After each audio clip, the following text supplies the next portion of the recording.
सर्वांना नमस्कार. लॉकडाऊन एक प्रेमकथा अमर मानसी या लव्ह स्टोरीचे 24 एपिसोड यापूर्वीच अपलोड केलेले आहेत. कृपया ते सर्व एपिसोड ऐकण्यासाठी आपल्या चॅनलला भेट द्यावी. आज सकाळपासूनच आभाळ भरून आलं होतं. मानसीनं टेरेसवर कपडे सुकायला घातले होते आणि अचानक दुपारी 2 वाजता ध्यानीमणी नसताना पावसाला सुरुवात झाली आणि मानसीला त्याचा पत्ताच नव्हता.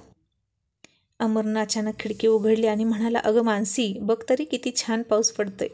आणि मानसी म्हणाली, पाऊस? अरे देवा, सगळे कपडे भिजले बहुतेक, असं म्हणत ती धावतच टेरेसवर गेली. अगं हळू, पाय घसरेल, असं म्हणत अमरसुद्धा तिच्या मागे गेला.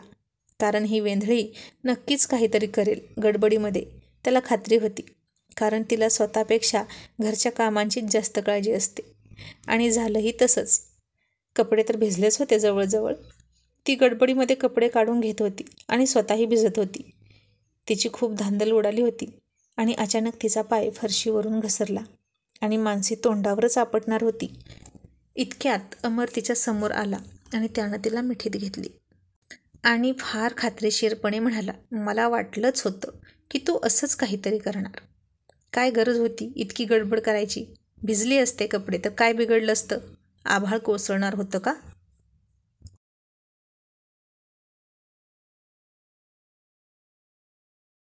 मानसी म्हणाली, असं कसं भिजू देऊ मी कपडे? किती मेहनतीने धुतले होते. तो म्हणाला, आणि तोंडावर पडली असतीस तर एकही दात राहिला नसता तोंडात, मग काय झालं असतं? ती म्हणाली, असं कसं तुम्ही पडू द्याल मला? मग तुम्ही कशासाठी आहात?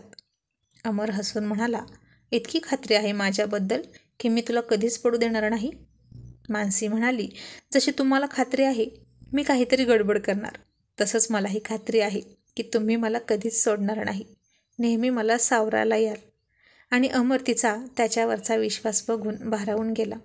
आणि आता ती म्हणाली, चला खाली पटकन, नाहीतर टेरेसच्या दरवाजातून आत पाणी येईल.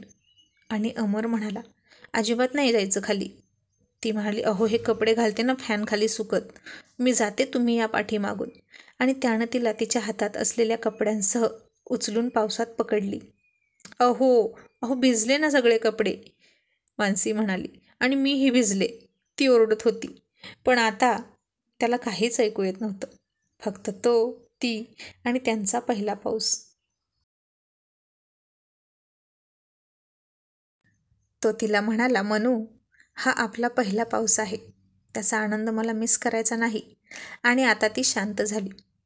त्यानं तिच्या हातातलं सगळ्या भिजलेल्या कपड्यांना बाजूला फेकलं. तिला जवळ ओढलं. तिच्या कमरेत हात घालून एक हात हातात घेऊन डान्स करायला सुरुवात केली. आता त्या पडत्या पावसात ते दोघे एकमेकांना मिठी मारत डान्स करत होते, किस करत होते.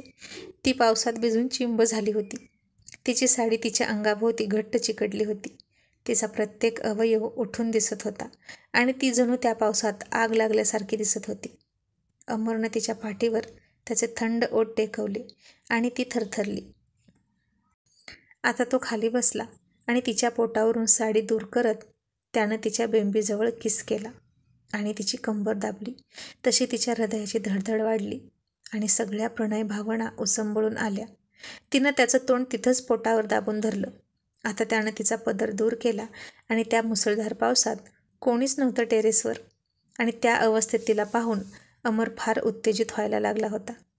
त्यानं तिथंच तिच्या तोंडात तोंड घातलं आणि फार डीप किस करू लागला. आणि तीही त्याच्या तोंडात तोंड घालून किस करू लागली. आता दोघे भान हरवून गेले होते आणि त्यानं तिथंच टेरेसवर तिला झोपवली आणि तो तिच्या जवळ झोपला आणि तिथंही तो तिला किस करू लागला. खूप खूप रोमॅन्टिक मुवमेंट होती ती, अगदी पाण्यातही आग लावणारी. अमरचं रक्त आता तापलं होतं.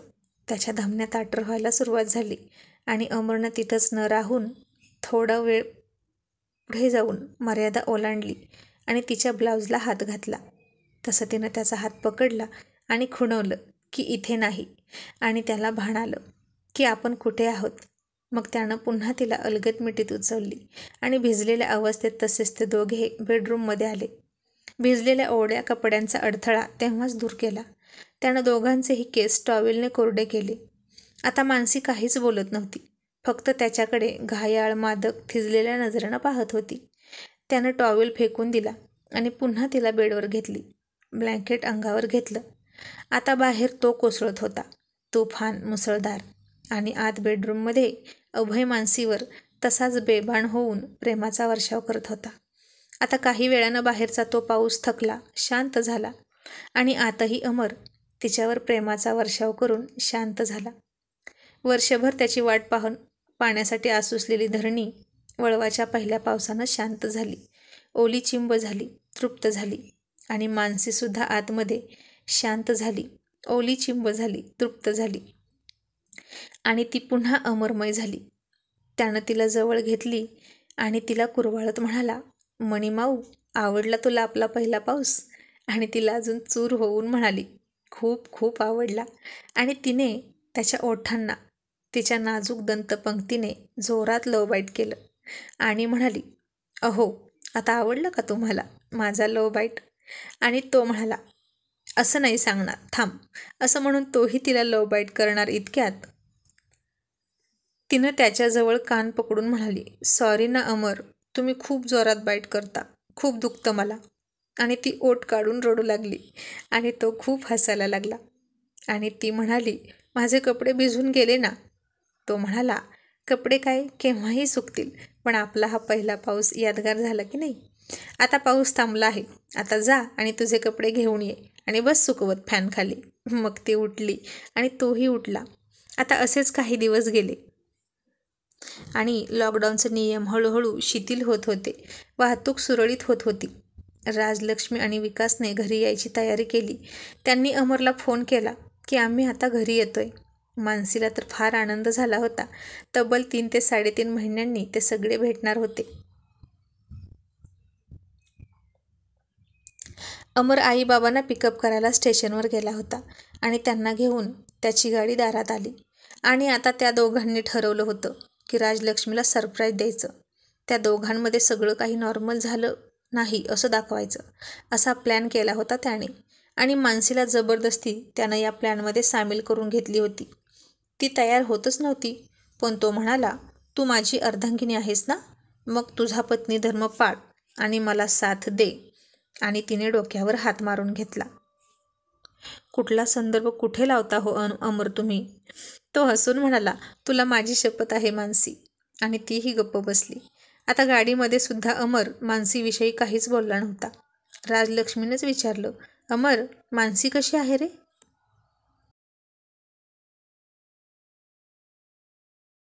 तर म्हणाला, वाकडं तोंड करत, पूर्वीसारखंच. तुला तिचेच जास्त पुळका आहे ना गाई? आल्या आल्या श्वास तरी घे की. लगेच जप सुरू केलास तिच्या नावाचा. आणि तिला काय झालंय? आहे की व्यवस्थित?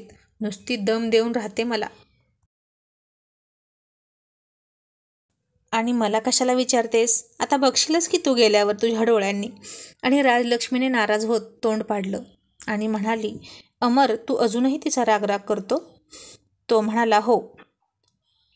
अमरने मानसीचा स्वीकार केला नाही म्हणून ती दुःखी झाली आणि मनातच म्हणाली, आता मला पुन्हा एकदा काहीतरी ठाम निर्णय घ्यावाच लागेल. आता इतक्या दिवसात तिने आलिशाला सुद्धा फोन केला नव्हता किंवा तिचाही फोन आला नव्हता.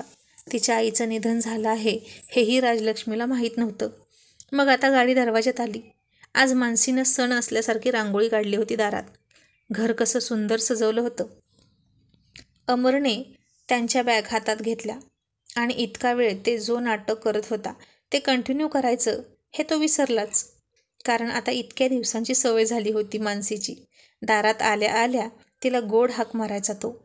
आणि आत्ताही तसाच दारात आल्या आल्या अमरने आनंदाने मोठ्याने हाक मारली आणि म्हणाला, म्हणू, आई बाबा आले ग, लवकर बाहेर ये.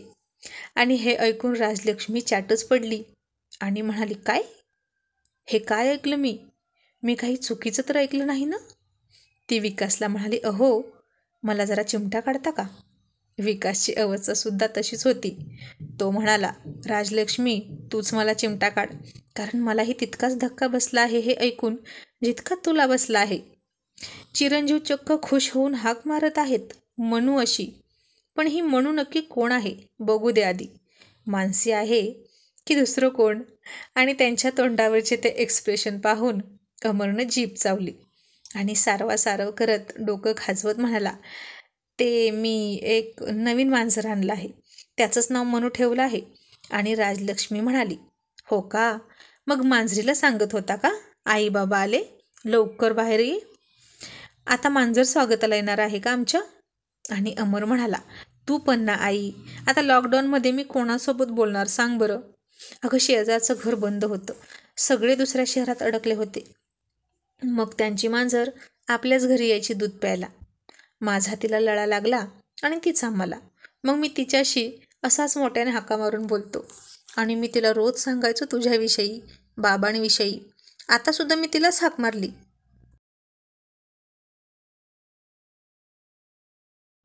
अमर अशी सारवासारव करत म्हणाला. आणि आई म्हणाली, हो का, असेल असेल. आणि त्यानं सुटकेचा दीर्घ निश्वास टाकला. इतक्यात हसूनच मानसी आरतीचं ताट घेऊन आली. आणि तरीही राजलक्ष्मी म्हणालीच, अमर, हीच का रे ती मांजर? आणि अमर पुन्हा घाबरून म्हणाला, आई नाही ग, ही कशी असेल? आई म्हणाली, अरे पण तू तुझ्या मांजरीला हाक मारली आणि मानसी बाहेर आली, म्हणून आम्हाला असं वाटलं. असा विकास थोडा हसून म्हणाला. आणि अमर म्हणाला, बाबा तुमचं आपलं काहीतरीच, हा, चला आत या. इतका लांबून प्रवास करून आलाय, थकला असेल ना? मग मानसीनं हसूनच दोघांचं स्वागत केलं. त्यांना आरतीनं ओवाळलं आणि घरात पाऊल टाकल्यावर राजलक्ष्मीला खूप समाधान वाटलं. मानसीनं घर अगदी आहे तसं ठेवलं होतं. खरंच तू या घरची गृहलक्ष्मी शोभतेस बेटा, असं म्हणून तिनं तिचं कौतुक केलं. आणि तिनं अमरकडे नाराजीनं बघितलं. आता तिची तब्येतही खूप सुधारली होती. खूप छान फ्रेश वाटत होतं राजलक्ष्मीला. अमरनं दोघांचीही बॅग त्यांच्या बेडरूममध्ये ठेवल्या. अमर आता जबाबदारीनं वागतोय हे कळत होतं. त्याच्यात खूप बदल झाला आहे हे दिसत होतं. पण मानसी बाबतीत त्याचं मत अजून बदललं नाही असंच वाटत होतं विकास आणि राजलक्ष्मीला. त्यांची रूम जशीच्या तशी होती. मानसीनं आज गुलाबाची फुलं आणून सजवली होती त्यांच्या बेडरूममध्ये. त्यांना आराम करायला सांगून ती चहा आणायला गेली.